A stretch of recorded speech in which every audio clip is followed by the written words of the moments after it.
बोलो सत्यनारायण देव भगवान की जय। अब मैं आपको सत्यनारायण व्रत कथा सुनाने जा रही हूँ। इसका पहला अध्याय। एक समय नैमिषारण्य तीर्थ में शौनकादिक 88,000 ऋषियों ने श्री सूर्य से पूछा, हे प्रभु, इस कलयुग में वेद विद्या रहित मनुष्यों को प्रभु भक्ति किस प्रकार मिलेगी तथा उनका उद्धार कैसे होगा। इसलिए हे मुनि श्रेष्ठ, कोई ऐसा तप कहिए जिससे थोड़े समय में पुण्य प्राप्त हुए तथा मनवांछित फल मिले। वह कथा सुनने की हमारी इच्छा है। सर्वशास्त्र ज्ञाता श्री सूत जी बोले, हे वैष्णवों में पूज्य, आप सबने प्राणियों के हित की बात पूछी है। अब मैं उस श्रेष्ठ व्रत को आप लोगों से कहूँगा जिस व्रत को नारद जी ने लक्ष्मी नारायण से पूछा था और लक्ष्मीपति ने मुनि श्रेष्ठ नारद जी से कहा था। सो ध्यान से सुनो। एक समय योगीराज नारद जी दूसरों के हित की इच्छा से अनेक लोकों में घूमते हुए मृत्यु लोक में आ पहुँचे। यहाँ अनेक योनियों में जन्मे हुए प्राय सभी मनुष्यों को अपने कर्मों द्वारा अनेक दुखों से पीड़ित देखकर सोचा, किस यत्न के करने से निश्चय ही प्राणियों के दुखों का नाश हो सकेगा। ऐसा मन में सोचकर विष्णु लोक को गए। वहाँ श्वेत वर्ण और 4 भुजाओं वाले देवों के ईश नारायण को देखकर, जिनके हाथों में शंख चक्र गदा और पद्म थे तथा बरमाला पहने हुए थे, स्तुति करने लगे। हे भगवान, आप अत्यंत शक्ति से संपन्न हैं। मन तथा वाणी से भी आपका कोई पार नहीं पा सकता। आपका आदि मध्य अंत नहीं है। निर्गुण स्वरूप सृष्टि के आदिभूति वे भक्तों के दुखों को नष्ट करने वाले हो। आपको मेरा नमस्कार है। नारद जी से इस प्रकार की स्तुति सुनकर विष्णु भगवान बोले, हे मुनि श्रेष्ठ, आपके मन में क्या है? आपका किस काम के लिए आगमन हुआ है? निसंकोच कहिए। तब नारद मुनि बोले, मृत्यु लोक में सब मनुष्य जो अनेकों योनियों में पैदा हुए हैं, अपने अपने कर्मों के द्वारा अनेक प्रकार के दुखों से दुखी हो रहे हैं। हे नाथ, मुझ पर दया रखते हो तो बतलाइए कि उन मनुष्यों के सब दुख थोड़े से ही प्रयत्न से कैसे दूर हो सकते हैं। हे नारद, मनुष्यों की भलाई के लिए तुमने बहुत अच्छी बात पूछी है। जिस काम के करने से मनुष्य मोह से छूट जाता है, वह मैं कहता हूँ, सुनो। बहुत पुण्य देने वाला स्वर्ग तथा मृत्यु लोक दोनों में दुर्लभ एक उत्तम व्रत है। आज मैं प्रेम बस होकर तुमसे कहता हूँ, सत्यनारायण का यह व्रत अच्छी तरह विधि पूर्वक करके मनुष्य आयु पर्यंत यहाँ सुख भोग कर मरने पर मोक्ष को प्राप्त होता है। श्री भगवान के वचन सुनकर नारद मुनि बोले कि उस व्रत का फल क्या है, क्या विधान है और किसने यह व्रत किया है और किस दिन यह व्रत करना चाहिए, विस्तार से कहिए। भगवान बोले, दुख शोक आदि को दूर करने वाला, धन धान्य को बढ़ाने वाला, सौभाग्य तथा संतान को देने वाला, यह सब व्रत सब स्थानों पर विजयी करने वाला है। भक्ति और श्रद्धा के साथ किसी भी दिन मनुष्य श्री सत्यनारायण की शाम के समय ब्राह्मणों और बांधवों के साथ धर्मपरायण होकर पूजा करे। भक्ति भाव से नैवेद्य, केले का फल, घी, दूध और गेहूं का चूर्ण सवाया लेवे। गेहूं के अभाव में सांठी का चूर्ण, शक्कर तथा गुड़ लेवे और सब भक्षण योग्य पदार्थ जमा करा के भगवान के अर्पण कर देवें तथा बंधुओं सहित ब्राह्मणों को भोजन करावें। पश्चात स्वयं भोजन करें। नृत्य गीत आदि का आचरण कर सत्यनारायण भगवान का स्मरण करते हुए समय व्यतीत करें। इस तरह व्रत करने पर मनुष्य की इच्छा निश्चय ही पूरी होती है। विशेषकर कलिकाल में भूमि पर यही मोक्ष का सरल उपाय है। बोलो सत्यनारायण देव भगवान की जय। दूसरा अध्याय। सूत जी बोले, हे ऋषियों, जिसने पहले समय में इस व्रत को किया है, मैं उसका इतिहास कहता हूँ, ध्यान से सुनो। सुंदर कांसीपुरी नगरी में एक अत्यंत निर्धन ब्राह्मण रहता था। वह भूख और प्यास से बेचैन हुआ नित्य पृथ्वी पर घूमता था। ब्राह्मणों से प्रेम करने वाले भगवान ने ब्राह्मणों को दुखी देखकर बूढ़े ब्राह्मण का रूप धर उसके पास जाकर आदर के साथ पूछा, हे विप्र, नित्य दुखी हुआ पृथ्वी पर क्यों घूमता है? हे श्रेष्ठ ब्राह्मण, यह सब मुझसे कहो, मैं सुनना चाहता हूँ। ब्राह्मण बोला, मैं निर्धन ब्राह्मण हूँ, भिक्षा के लिए पृथ्वी पर फिरता हूँ। हे भगवान, यदि आप इसका उपाय जानते हो तो कृपा करके कहो। वृद्ध ब्राह्मण बोला कि सत्यनारायण भगवान मनवांछित फल देने वाले हैं, इसलिए हे ब्राह्मण, तू उनका पूजन कर, जिनके करने से मनुष्य सब दुखों से मुक्त हो जाता है। ब्राह्मण को व्रत का सारा विधान बतलाकर बूढ़े ब्राह्मण का रूप धारण करने वाले सत्यनारायण भगवान अंतर्ध्यान हो गए। जिस व्रत को वृद्ध ब्राह्मण ने बतलाया है, मैं उसको कहूँगा। यह निश्चय करने पर उसे रात में नींद नहीं आई। वह सवेरे उठ सत्यनारायण के व्रत का निश्चय कर भिक्षा के लिए चला गया। उस दिन उसको भिक्षा में बहुत धन मिला, जिससे बंधु बांधवों के साथ उसने सत्यनारायण का व्रत किया। इसके करने से वह ब्राह्मण सब दुखों से छूटकर अनेक प्रकार की संपत्तियों से युक्त हुआ। उस समय से वह ब्राह्मण हर मास व्रत करने लगा। इस तरह सत्यनारायण भगवान के व्रत को जो करेगा वह सब पापों से छूटकर मोक्ष को प्राप्त होगा। आगे जो पृथ्वी पर सत्यनारायण का व्रत करेगा वह मनुष्य सब दुखों से छूट जाएगा। इस तरह नारद जी ने नारायण का कहा हुआ यह व्रत मैंने तुमसे कहा है। हे विप्रो, मैं अब और क्या कहूँ? ऋषि बोले, हे मुनीश्वर, संसार में इस ब्राह्मण से सुनकर किस किस ने इस व्रत को किया, हम सब वह सुनना चाहते हैं। इसके लिए हमारे मन में श्रद्धा है। सूत जी बोले, हे मुनियों, जिस जिसने इस व्रत को किया है वह सब सुनो। एक समय एक ब्राह्मण धन और ऐश्वर्य के अनुसार बंधु बांधवों के साथ व्रत करने को तैयार हुआ। उसी समय एक लकड़ी बेचने वाला बूढ़ा ब्राह्मण आया और बाहर लकड़ियों को रखकर ब्राह्मण के मकान में गया।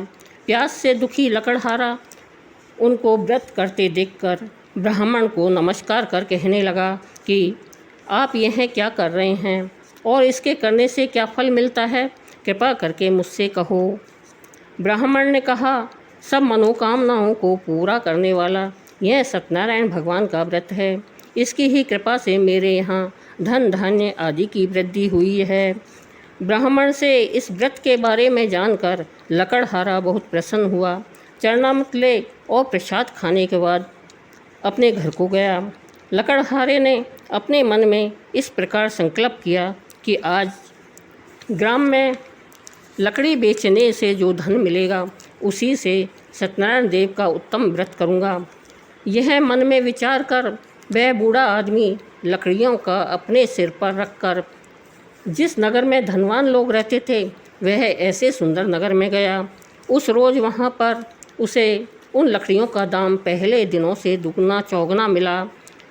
तब वह बूढ़ा लकड़हारा दाम ले और अति प्रसन्न हो पक्के केले की फली, शक्कर, घी, दूध, दही और गेहूं का चूर्ण इत्यादि सत्यनारायण भगवान के व्रत की कुल सामग्रियों को लेकर अपने घर गया।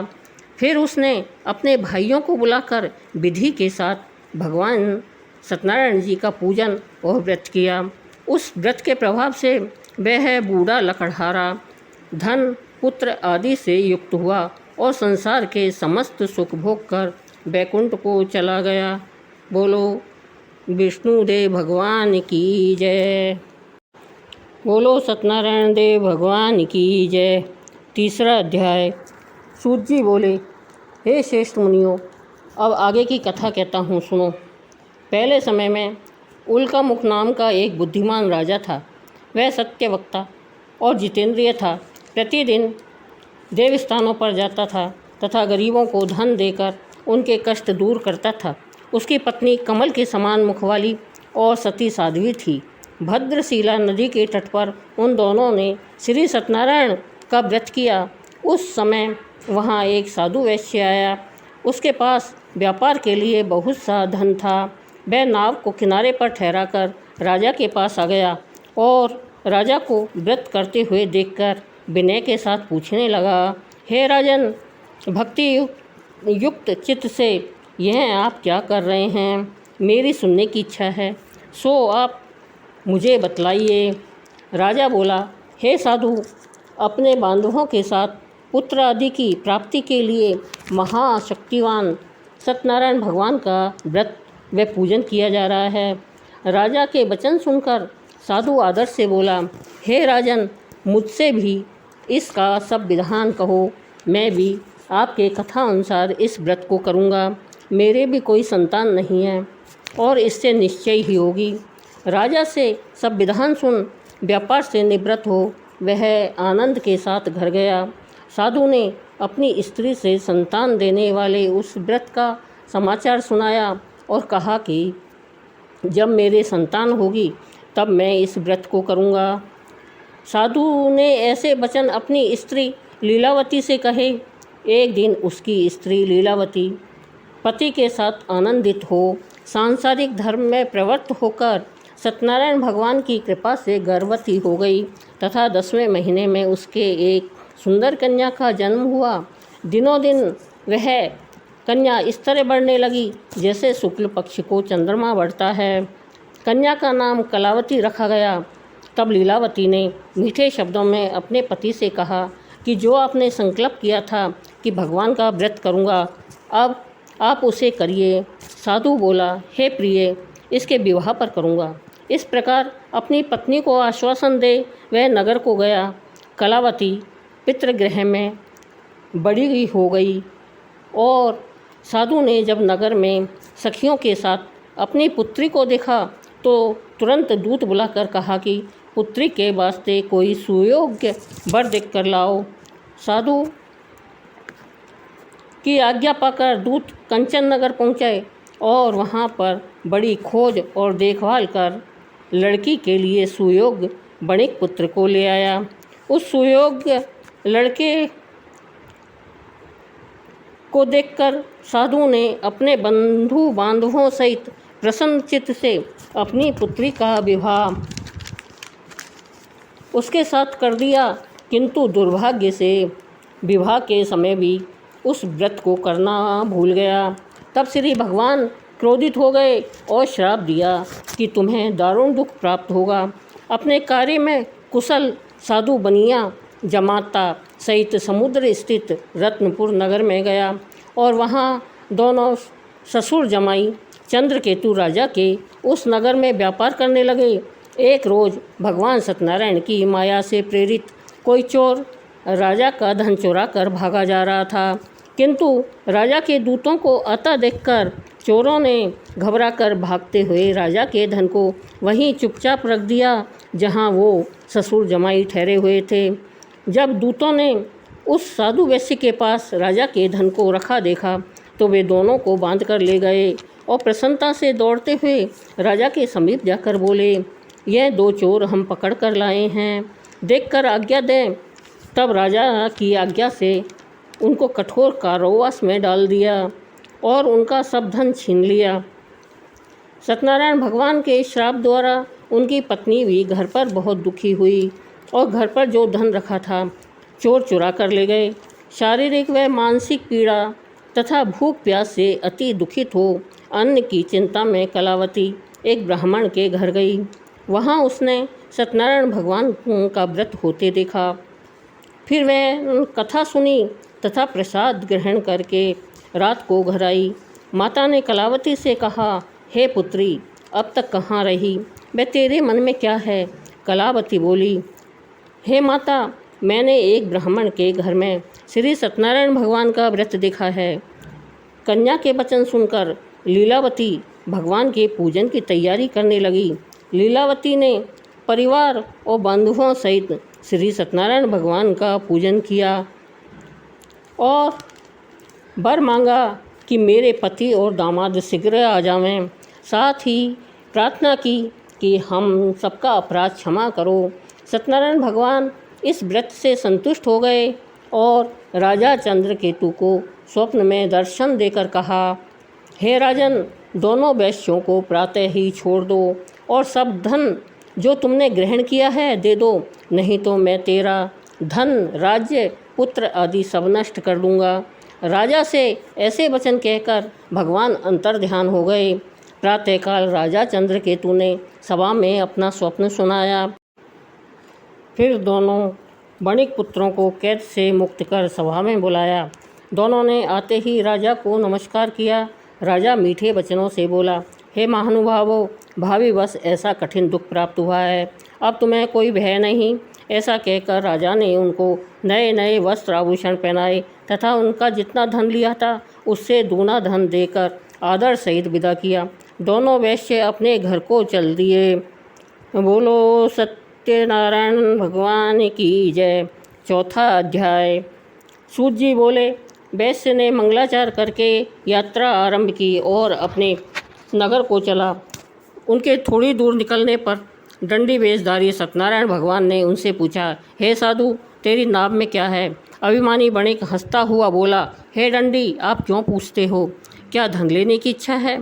मेरी नाव में तो बेल और पत्ते भरे हैं। वैश्य का कठोर वचन सुनकर भगवान ने कहा, तुम्हारा वचन सत्य हो। दंडी ऐसा कहकर वहाँ से दूर चले गए और कुछ दूर जाकर समुद्र के किनारे बैठ गए। दंडी के जाने पर वैश्य ने नित्य क्रिया करने के बाद नाव को ऊंची उठी देखकर अचंभा किया और नाव में बेल पत्ते आदि देखकर मूर्छित हो जमीन पर गिर पड़ा। फिर मूर्छा खुलने पर अत्यंत शोक प्रकट करने लगा। तब उनका दामाद बोला कि आप शोक ना करें, यह दंडी का श्राप है, अतः उनकी शरण में चलना चाहिए, तभी हमारी मनोकामना पूरी होगी। दामाद के वचन सुन वह दंडी के पास पहुंचा और अत्यंत भक्तिभाव से नमस्कार करके बोला, मैंने जो आपसे असत्य वचन कहे थे उनके लिए मुझे क्षमा करो। ऐसा कहकर महान शोकातुर होकर रोने लगा। तब दंडी भगवान बोले, हे वणिक पुत्र, मेरी आज्ञा से बार बार तुम्हें दुख प्राप्त हुआ है, तू मेरी पूजा से विमुख हुआ है। साधु बोला, हे भगवान, आपकी माया से मोहित ब्रह्मा आदि भी आपके रूप को नहीं जानते, तब मैं अज्ञानी कैसे जान सकता हूँ? आप प्रसन्न होइए, मैं सामर्थ्य के अनुसार आपकी पूजा करूँगा। मेरी रक्षा करो और पहले के समान नौका में धन भर दो। उसके भक्ति युक्त वचन सुनकर भगवान प्रसन्न हो उसकी इच्छा अनुसार वर देकर अंतर्ध्यान हो गए। तब उन्होंने नाव पर आकर देखा कि नाव धन से परिपूर्ण है। फिर वह भगवान सत्यनारायण का पूजन कर साथियों सहित अपने नगर को चला।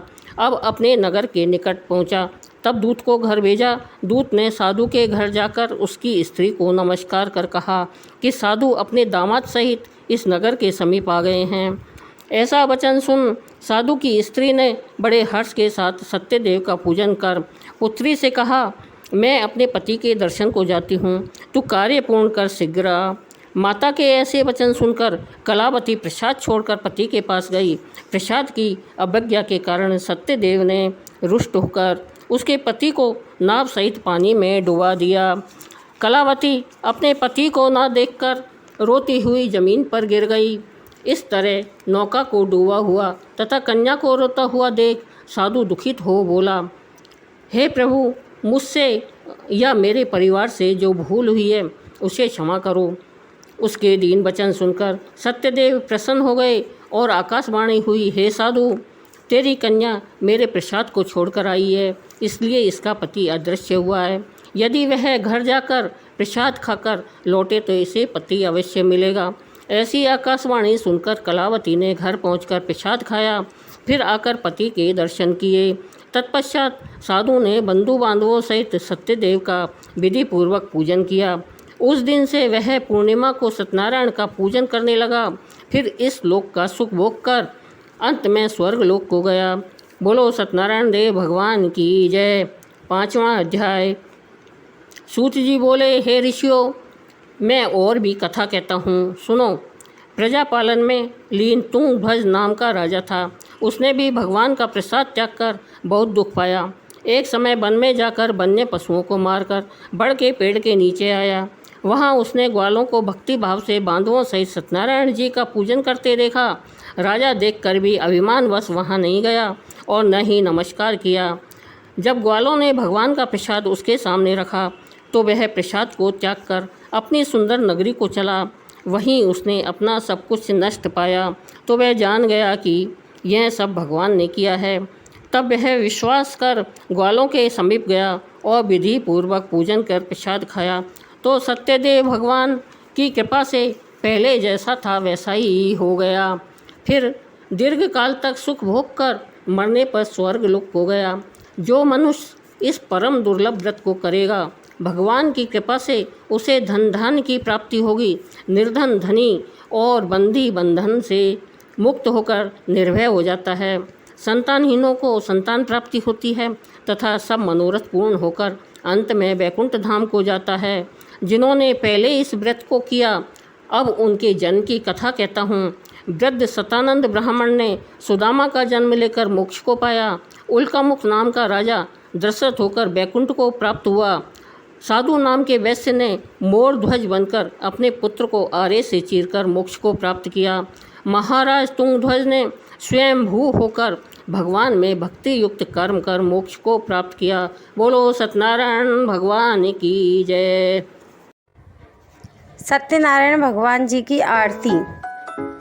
ओम जय लक्ष्मी रमणा स्वामी, जय लक्ष्मी रमणा। सत्यनारायण स्वामी, सत्यनारायण स्वामी, जन पातक हरणा। ओम जय लक्ष्मी रमणा। रतन जड़ित सिंहासन, अद्भुत छवि राजे स्वामी, अद्भुत छवि राजे। नारद करते निरंतरे, नारद करते निरंतरे, घंटा ध्वनि बाजे। ओम जय लक्ष्मी रमणा। प्रगट भई कली कारण, द्विजी को दर्श दियो स्वामी, द्विजी को दर्श दियो। बूढ़ो ब्राह्मण बन कर, बूढ़ो ब्राह्मण बन कर, कंचन महल कियो। ओम जय लक्ष्मी रमणा। दुर्बल भील कराल, जिन्हें पर कृपा करी स्वामी, जिन्हें पर कृपा करी। चंद्रचूड़ एक राजा, चंद्रचूड़ एक राजा, तिनकी विपत्ति हरी। ओम जय लक्ष्मी रमणा। देश मनोरथ पायो, श्रद्धा तज दीनी स्वामी, श्रद्धा तज दीनी।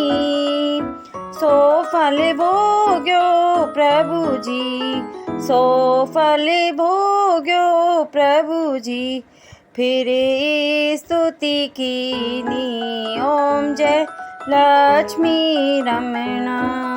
भाव भक्ति के कारण छिन छिन रूप धर्यो स्वामी, छिन छिन रूप धर्यो। श्रद्धा धारण कीनी, श्रद्धा धारण कीनी, तिनको काज सर्यो। ओम जय लक्ष्मी रमणा। ग्वाले वाले संग राजा, बन में भक्ति करी स्वामी, बन में भक्ति करी। मन वांछित फल दीन्यो, मन वांछित फल दीन्यो, दीन दयाल हरि। ओम जय लक्ष्मी रमणा। चढ़त प्रसाद सवायो, कदली फल मेवा स्वामी, कदली फल मेवा। धूप दीप तुलसी से, धूप दीप तुलसी से, राजी सत्य देवा। ओम जय लक्ष्मी रमणा। श्री सत्यनारायण जी की आरती जो कोई नरे गावे स्वामी जो सुंदर गावे कहते शिवानंद स्वामी रटते हरि हरे स्वामी मन वांछित फल पावे ओम जय लक्ष्मी रमणा स्वामी जय लक्ष्मी रमणा स्वामी जय लक्ष्मी रमणा सत्यनारायण स्वामी सत्यनारायण स्वामी जनपातक हरणा ओम जय लक्ष्मी रमणा। बोलो सत्यनारायण भगवान की जय।